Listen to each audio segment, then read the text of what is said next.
toutes et à tous, bienvenue sur ma chaîne. Je vous fais un petit coucou de la part de Minette, hein, ma petite Mimi, qui trouve que l'actualité en ce moment est pleine de faits divers assez scabreux. Et voilà, elle trouve que vraiment les êtres humains, ils font vraiment n'importe quoi. C'est quand même plus sympa d'être un chat, on n'a pas... Enfin voilà, bref, elle se préoccupe pas de tout ça. Je voulais juste vous la montrer, donc toujours, comme à son habitude, pleine de joie de vivre. Hein, elle est contente. Elle est contente. T'es contente que je te prenne dans mes bras? Ben oui. Coucou. Coucou. Salut les amis, regardez comme je suis contente. Je fais un grand sourire, mais ça se voit pas parce que j'ai trop de poils. Donc voilà, petit coucou de Mimi. Et je vais commencer la vidéo. Voilà, et je pose la bête. Oups, à tout de suite. Coucou, hello, bonjour à toutes et à tous. J'espère que tout le monde va bien. Alors aujourd'hui, je voulais évoquer l'affaire Cédric Jubilard, puisqu'on a de nouvelles informations. Donc j'avais fait une précédente vidéo il y a quelques mois qui retraçait l'affaire Delphine Jubilard, les circonstances de sa disparition, le fait que les soupçons pesaient sur son mari Cédric Jubilard, sur son incarcération. Voilà, donc si ça vous intéresse, je vous invite à visionner cette vidéo qui retrace les circonstances de sa disparition et tout ce qui s'est passé par la suite. Aujourd'hui, je voudrais évoquer de nouveau cette affaire puisqu'on apprend qu'aujourd'hui, il y a eu une audience donc devant la chambre d'instruction de Toulouse suite à un curieux échange téléphonique qui aurait été capté en novembre dernier depuis la prison centrale des Hautes-Pyrénées et qui sème le trouble alors que les juges ont clôturé leur enquête sur la mort de Delphine Jubilard. Donc cette infirmière tarnaise qui avait disparu en décembre 2020. Alors, on apprend en fait que la défense de Cédric Jubilard avait fait appel du renvoi du peintre plaquiste devant la cour d'assises du Tarn et que le parquet général a l'intention de demander un supplément d'informations dans l'enquête sur la mort de son épouse. Et donc c'est cet épisode inattendu qui s'est joué le jeudi 18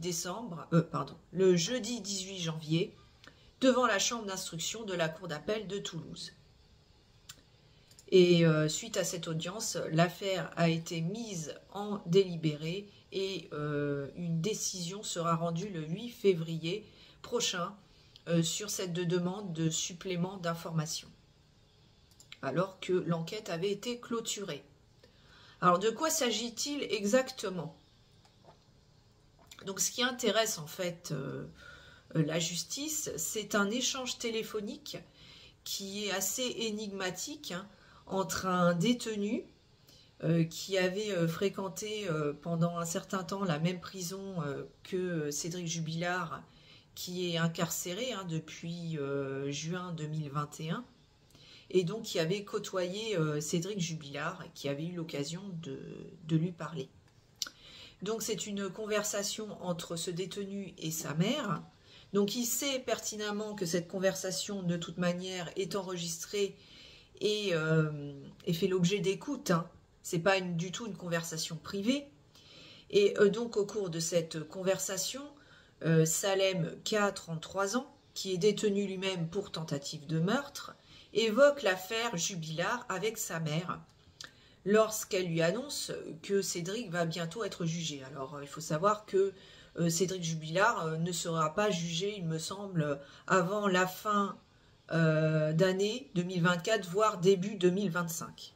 Et encore, s'il y a de nouveaux éléments entre-temps, ça peut encore entraîner des délais encore plus longs. Et donc là, il dit à un moment à sa mère, quand celle-ci évoque le fait qu'il pourra être bientôt jugé, Il lui dit, mais quand s'emporte-t-il? Mais il n'y a pas de preuve, il n'y a pas de preuve. Et Sofiane, Sébastien et Mathieu, ils les connaissent pas. Ce à quoi sa mère répond en riant, ah, s'ils savaient. Alors les 3 prénoms qui sont cités sont des copains de Cédric Jubilard.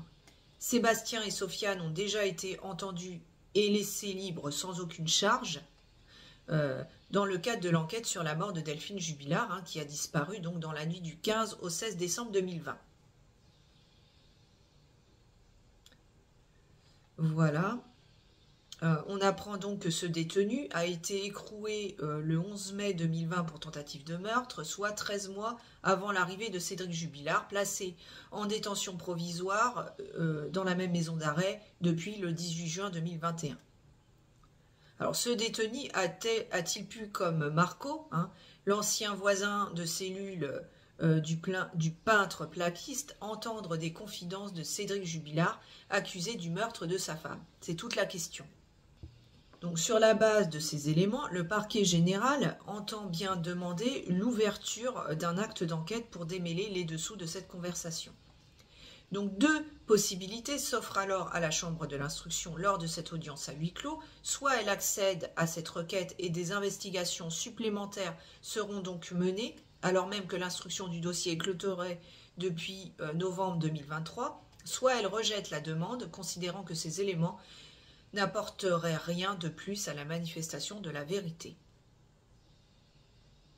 Dans ce cas, les magistrats prendront une décision sur le renvoi de Cédric Jubilard devant la cour d'assises du Tarn. Mais selon nos informations, selon les informations du journal, la première option pourrait être bien retenue.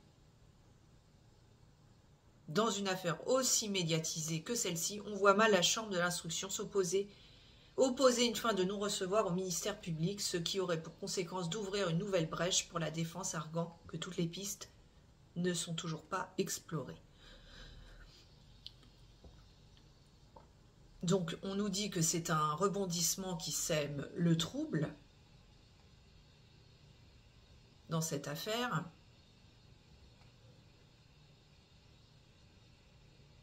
Donc voilà, est-ce que finalement ça va apporter quelque chose de nouveau ou pas? Difficile à dire, puisque jusqu'à présent la justice a toujours considéré qu'il était seul responsable de la disparition de sa femme, et donc qu'il n'aurait pas bénéficié d'une complicité de certaines personnes tierces. Voilà. Alors, on sait effectivement qu'à l'époque, lorsqu'ils avaient mené l'enquête, ils s'étaient posé la question de savoir si éventuellement Cédric Jubilard aurait bénéficié d'une complicité pour faire disparaître le corps de sa femme dans l'hypothèse où il l'aurait tué. Voilà, est-ce que certains l'auraient aidé à transporter le corps? On avait fait état, je crois, à l'époque, d'une camionnette blanche qui était garée dans le voisinage de la maison des Jubilards et qui aurait pu servir à transporter un corps, puisque, bizarrement, cette camionnette blanche n'était jamais verrouillée et que, je ne sais pas si la clé était sur le tableau de bord et que Cédric aurait pu s'en servir pour transporter un corps. Voilà. Donc la conversation qui intéresse l'enquête actuellement dure entre 5-6 minutes, la conversation entre ce détenu et sa mère. Et donc selon le parquet général, ces éléments pourraient être de nature à apporter de nouvelles informations susceptibles de contribuer à la manifestation de la vérité, mais rien n'est moins sûr. Donc voilà, selon vous, est-ce que Cédric Jubilard est coupable ou pas? Et s'il est coupable, est-ce qu'il a pu bénéficier effectivement de la complicité de certaines personnes qui auraient pu l'aider à transporter un corps? Ou est-ce qu'il aurait transporté le corps tout seul? Ou est-ce que finalement Cédric Jubilard serait totalement innocent dans cette affaire et que c'est une gigantesque erreur judiciaire et que des pistes n'ont pas été exploitées, que voilà, effectivement, il est innocent ou pas. Selon la justice, en tout cas, c'est le seul suspect dans cette affaire. Voilà. Faut quand même pas oublier qu'il y a énormément d'éléments incriminants à son encontre, hein, que je ne vais pas résumer ici. Hein. Je vous laisse à ce moment-là visionner ma précédente vidéo où j'en parle. Mais effectivement, il y a beaucoup de choses qui sont nature à en faire de lui le coupable idéal, hein, et un suspect de première ligne. Donc voilà, dans cette conversation entre le détenu et sa mère, ce qui pose question, c'est qu'il évoque 3 prénoms, il fait allusion à 3 prénoms, hein, Sofiane, Mathieu, Sébastien, qui sont des prénoms qui sont connus dans le dossier d'instruction, du moins concernant Sofiane et Sébastien, puisque ces deux personnes qui portent le même prénom ont été entendues au cours d'instruction, mais en tout cas, elles n'ont jamais été inquiétées, voilà, elles sont considérées comme totalement... Enfin, elles ont été blanchies, quoi. Il n'y a aucun lien, selon la justice, entre ces 2 personnes et la culpabilité de Cédric Jubilard. Donc, voilà. N'hésitez pas à me dire ce que vous pensez de cette nouvelle information dans la barre des commentaires. Si pour vous, il est coupable ou pas, ou il est innocent, ou s'il a pu bénéficier d'une complicité de tierces personnes. Voilà, n'hésitez pas à en débattre dans la barre de commentaires, dans le respect. Si la vidéo vous a intéressé, n'hésitez pas à la commenter, à la liker, à vous abonner aussi, ça m'aide pour le référencement. Je sais, je le répète à chaque fois, mais c'est vrai. Sinon, j'ai pas trop de visibilité, donc voilà, si vous voulez m'aider, n'hésitez pas à activer la petite cloche de notification et à vous abonner. Quant à moi, eh bien, écoutez, je vous dis à bientôt pour une prochaine vidéo. Portez-vous bien et d'ici là, affaire à suivre. Coucou. Je reviens, je voudrais rajouter un complément à ma vidéo concernant l'affaire Cédric Jubilard. Où je parle de cette mystérieuse conversation téléphonique entre une mère et son fils, un ancien codétenu qui a côtoyé Cédric Jubilard, puisqu'à un moment ils étaient incarcérés dans la même prison, et il semblerait que la mère de ce détenu fasse une sorte de mea culpa, enfin un genre de rétropédalage, c'est-à-dire qu'elle revient un peu sur les propos qu'elle a tenus avec son fils par téléphone, en s'étonnant en fait de l'ampleur médiatique que prend cette conversation téléphonique, puisqu'elle aurait indiqué à un média, donc je cite: « Vous croyez que si mon fils savait des choses sur Jubilard, il en aurait parlé au téléphone alors que toutes ces cabines du centre pénitentiaire sont sur écoute ?» Voilà.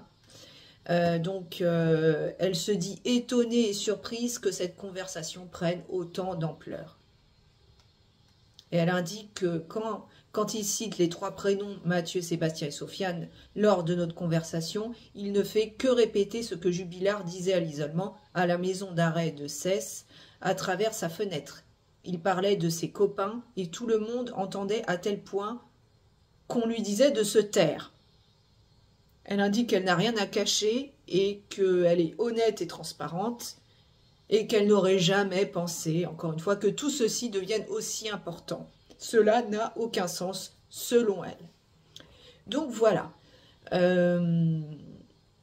Après, moi, ce que j'en pense personnellement, c'est que effectivement, c'est une conversation qui peut sembler un peu étrange et un peu déroutante, et qu'on a vraiment l'impression que finalement la mère se dit que elle en a peut-être trop dit, qu'elle aurait peut-être, voilà, elle a parlé de façon impulsive et spontanée, et elle a peut-être peur que cela porte préjudice à son fils, c'est pour ça qu'elle ferait une sorte de rétropédalage, parce qu'elle aurait peur des représailles. Après, ces 3 noms cités, est-ce que ça va vraiment faire évoluer l'enquête dans un sens ou dans l'autre? Difficile à dire. Jusqu'à présent, on rappelle que pour la justice, seul Cédric Jubilard est soupçonné d'avoir fait disparaître sa femme. Il n'y a pas d'autres suspects dans le collimateur, même si les noms qui ont été cités ont fait l'objet d'ailleurs, je crois que deux de ces prénoms, deux de ces personnes ont été entendus dans le cadre de l'enquête et les enquêteurs n'ont absolument rien trouvé contre ces deux personnes qui ont été relâchées et qui sont lavées de tout soupçon. Je ne sais pas d'ailleurs si une de ces personnes est la propriétaire de la fameuse camionnette blanche hein, qui aurait potentiellement servi à transporter le corps de Delphine si il est avéré que Cédric l'a tué et se serait débarrassé du corps. On ne sait pas. On sait simplement que Cédric Jubilard a toujours dit qu'il n'était pas assez bête pour avoir transporté le corps de Delphine dans sa propre voiture et qu'éventuellement il aurait utilisé un autre véhicule et que ce véhicule bizarrement était toujours déverrouillé et que tout le monde pouvait s'en servir puisque la clé aurait été à portée de main sur le tableau de bord, ce qui paraît assez étrange d'ailleurs. Mais en tout cas, pour l'instant, aucune preuve tangible pour dire que Cédric Jubilard ait pu bénéficier d'une complicité d'une ou plusieurs personnes. Voilà. C'est assez compliqué. Maintenant, il y a énormément de charges contre Cédric Jubilard, dont je ne vais pas énumérer la liste. Hein, j'en avais parlé dans une précédente vidéo qui est sur ma chaîne.